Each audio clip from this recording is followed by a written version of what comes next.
I finally fixed the noisy smoke detector in my rental. The sound I heard next made me wish I hadn't. For 3 months, I lived with it. The high-pitched, dying battery chirp from the smoke detector in my hallway. It would go off every 45 seconds, day and night, a tiny needle of sound poking directly into my brain. I complained to my landlord, Mr. Henderson, a dozen times. "I'll get to it," he'd always grumble, his eyes darting away from mine. He was a strange, quiet man who seemed to avoid looking at the apartment itself. Last Tuesday, I finally snapped.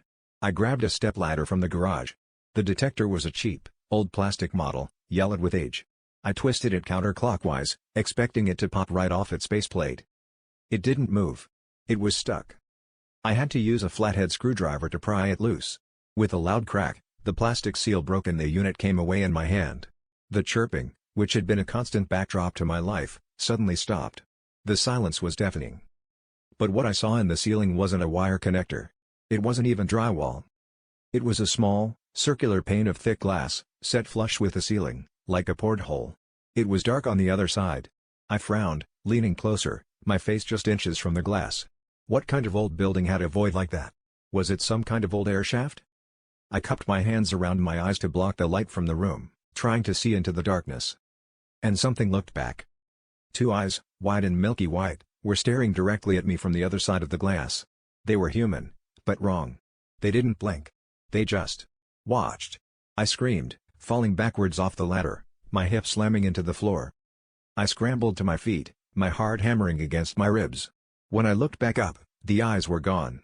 Just the dark circle of glass remained. Shaking, I called Mr. Henderson, my voice trembling as I told him what I'd found. There was a long, hollow silence on the other end of the line. Finally, he spoke, his voice lower than I'd ever heard it. "You need to put it back. Right now." "I'm not putting it back." "Who's in there?" "What is that?" I demanded. Another pause. "It's not a who," he said, his voice a dry rasp. "It's the reason the rent is so cheap. It's been there since my grandfather built this place. We don't know what it is. We just know. It needs to listen. It needs to hear that we're here, that we're living our lives." The chirping. That was new. It must have gotten bored. "Please. Put it back. Before it gets curious." I'm looking at the hole in my ceiling right now, typing this. The detector is back in place, but I haven't screwed it in yet. I can't bring myself to get that close again. The chirping hasn't started again. It's completely silent. Too silent.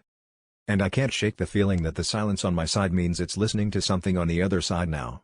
Something else.